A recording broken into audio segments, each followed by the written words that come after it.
Hello and welcome back to Shakesyear. We are working on double falsehood from a cruise. Yes, that's the Atlantic Ocean right there behind me. But today we get to hear from Leonora in Act 3, Scene 2.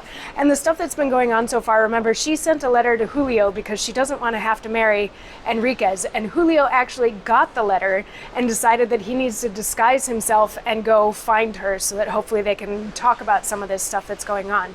So at the top of Act 3, Scene 2, she kicks off the scene saying, "I've hoped to the latest minute hope can give. He will not come, has not received my letter. Maybe some other view has from our home repealed his changed eye. For what business can excuse a tardiness thus willful? None. Well then, it is not business. Oh, that letter. I say it is not delivered, or he's sick, or, oh, suggestion, wherefore wilt thou fright me? Julio does to Enriquez on mere purpose, on plotted purpose, yield me up, and he hath chosen other mistress. All presumptions make powerful to this point his own protraction. Enriquez left behind. That strain lacked jealousy, therefore lacked love. So sure as life shall empty in itself death, this new surmise of mine is a bold certainty.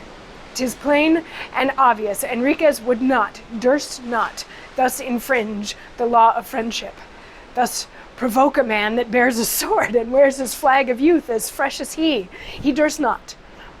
'Tis contrivance, gross daubing twixt them both. But I'm overheard."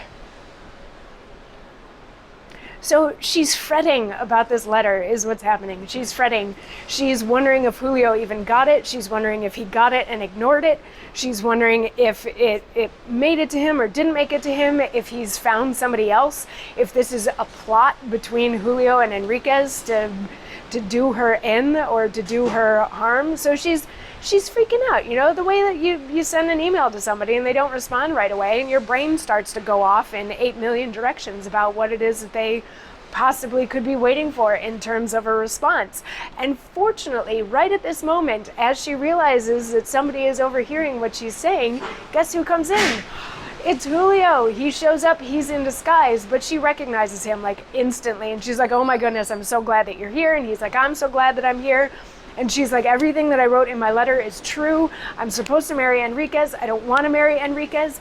They start to hear like the music for the wedding happening in the background. She's like, "I have to go do this thing and I don't want to go do this thing." And he's like, I'll kill Enriquez. I'll just get it over with. I'll get it done with." And she's like, no, hang on, just like be calm. And he's like, "How can I be calm? I need to defend your honor." But of course, being a woman in this sort of play, she has a plan. And we will get to hear that plan in tomorrow's monologue. So I'll see you then. Mwah.